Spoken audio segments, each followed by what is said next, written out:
आज आपण एका अशा गणिती संकल्पनेबद्दल बोलणार आहोत जी म्हणजे सुरुवातीला काल्पनिक म्हणून चक्क बाजूला सारली होती. हो. पण आज बघाल तर विज्ञान, अभियांत्रिकी अनेक महत्वाच्या क्षेत्रांचा ती आधार आहे. अगदी. आपण बोलतोय कॉम्प्लेक्स नंबर्स बद्दल. आपल्याकडे जी माहिती आहे त्यातून आपण यांचा इंटरेस्टिंग इतिहास बघूया, यांची ओळख करून घेऊया आणि त्यांचे उपयोग कुठे कुठे आहेत तेही पाहूया. बरोबर. ही फक्त गणिताची क्लिष्ट गोष्ट नाहीये, तर खरं तर आपलं वास्तव कसं काम करतं हे समजून घ्यायची एक वेगळी किल्ली आहे. नक्कीच. तर सुरुवात करूया अगदी बेसिक व्याख्येपासून. कॉम्प्लेक्स नंबर म्हणजे काय? तर Z = A + BI. आता इथे A आणि B या आपल्या नेहमीच्या म्हणजे वास्तव संख्या, रिअल नंबर्स. हो. पण हा I जो आहे तो जरा स्पेशल आहे. इमॅजिनरी युनिट म्हणतात त्याला. हा. आणि त्याची खासियत काय? तर I² = -1. बरोबर. यातल्या A ला म्हणतात रिअल पार्ट आणि B ला म्हणतात इमॅजिनरी पार्ट. पण हा इमॅजिनरी शब्द ऐकून गोंधळायला नको. अजिबात नाही. आणि गंमत म्हणजे याचा इतिहास पण तसाच रंजक आहे. साधारण 16व्या शतकात गिरोलामो कार्डानो नावाचे गणितज्ञ होते. अच्छा. त्यांना क्युबिक समीकरणं सोडवायची होती आणि ते सोडवताना त्यांना ऋण संख्येचं वर्गमूळ आलं समोर. आलं म्हणजे √-1 सारखं काहीतरी. अगदी तसंच. पण ते इतकं म्हणजे काय म्हणतात त्याला, अनपेक्षित होतं की त्यांनी चक्क त्याला निरुपयोगी म्हणून टाकलं. अरे, म्हणजे उत्तर समोर असून सुद्धा? हो, कारण आपल्या नेहमीच्या संख्या रेषेवर ते बसतच नव्हतं. कोणती वास्तव संख्या आहे जिचा वर्ग ऋण येईल? नाहीच. मग या निरुपयोगी संकल्पनेचं पुढे काय झालं? तिथेच तर खरी सुरुवात झाली. राफेल बॉम्बेली नावाचे गणितज्ञ होते. त्यांनी 1572 मध्ये यावर काम केलं. बॉम्बेली? हो. त्यांनी नियम बनवले की हे कॉम्प्लेक्स नंबर्स वापरायचे कसे, आणि त्यांनी हे दाखवून दिलं की हे काल्पनिक वाटणारे नंबर्स वापरून सुद्धा समीकरणांची खरी वास्तव उत्तरं काढता येतात. कमाल आहे. पण तरी तो इमॅजिनरी शब्द राहिलाच ना? राहिला. तो 17व्या शतकात रेने डेकार्टने वापरला, थोडासा नकारात्मक अर्थानेच. अच्छा. पण खरी ओळख आणि महत्त्व दिलं ते लिओनार्ड ऑयलर यांनी. ऑयलर, त्यांचं नाव तर ऐकलंय. हो, तर त्यांनीच I = √-1 हे चिन्ह पक्क केलं आणि त्यांचं ते जगप्रसिद्ध सूत्र मांडलं. e⁻θ = cosθ + isinθ. अरे वा, हे सूत्र तर खूप महत्वाचे म्हणतात. प्रचंड. या एका सूत्रामुळे एक्सपोनेन्शियल फंक्शन आणि त्रिकोणमिती जोडली गेली. पुढे अनेक ठिकाणी याचा उपयोग झाला. आणि या नंबर्सना फक्त A + BI असं न बघता भूमितीने पण बघता येतं म्हणे. अगदी.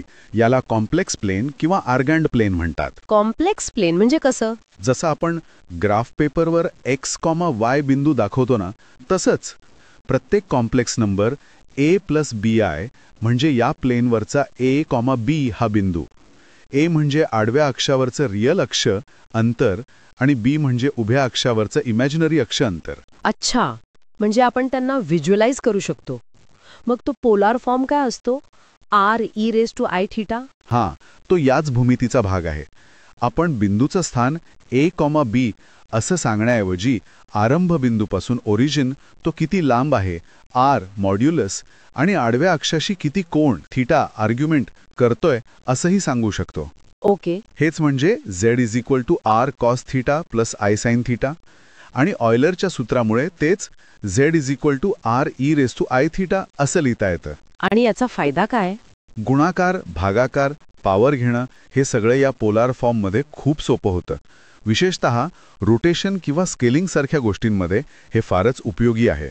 इथेच तर खरी मजा आहे आता, कारण हे फक्त गणितातलं खेळणं नाहीये. याचे उपयोग तर प्रचंड आहेत. तुम्ही म्हणालात तसं अभियांत्रिकीमध्ये. अगदी. इलेक्ट्रिकल इंजिनिअरिंगमध्ये तर सर्रास वापर होतो. AC सर्किट्स असतात ना, हो, त्यात व्होल्टेज आणि करंटमध्ये वेळेनुसार बदल म्हणजे फेज शिफ्ट असतो. तो दाखवायला कॉम्प्लेक्स नंबर्स लागतात. तिथे इम्पिडन्स Z = R + jX असं लिहितात. एक मिनिट, इथे जे का आपण तर I वापरत होतो. बरोबर पकडलत. इंजिनियर्स करंटसाठी आधीपासून I वापरतात. अच्छा. त्यामुळे गोंधळ नको म्हणून ते √-1 साठी J वापरतात. सोयीनुसार. खुशार.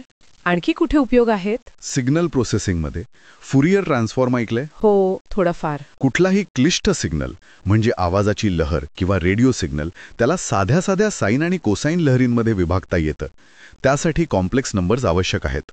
कंट्रोल सिस्टम्समध्ये पण स्थिरता तपासण्यासाठी हे लागतात. इलेक्ट्रिकल सिग्नल प्रोसेसिंग हे ठीक आहे, कारण यात वेव्ज, ऑसिलेशन्स आहेत.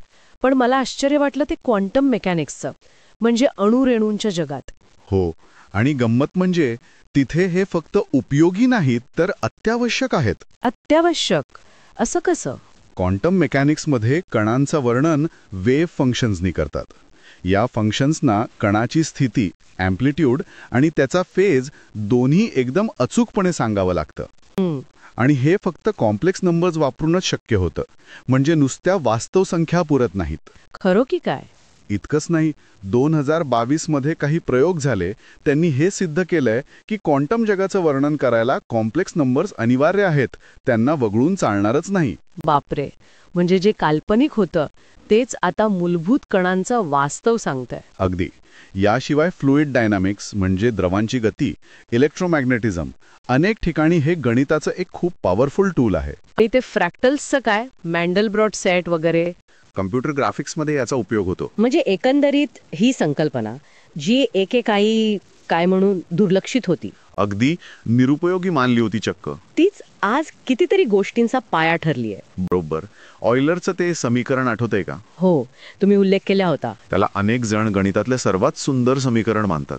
त्यात गणितातले 5 सर्वात महत्वाचे स्थिरांक 0, 1, ई, आय आणि पाय एकत्र येतात. हेच कॉम्प्लेक्स नंबर्सची ताकद आणि सौंदर्य दाखवतं. खरंच, हे आकडे केवळ गणितज्ञांनी सोयीसाठी तयार केले नाहीत, तर कदाचित आपल्या विश्वाच्या मूलभूत रचनेचाच भाग आहेत असं वाटायला लागतं. बरोबर. जे अमूर्त वाटलं तेच आज आपल्याला वास्तव समजून घ्यायला मदत करतंय. किती विलक्षण आहे हे.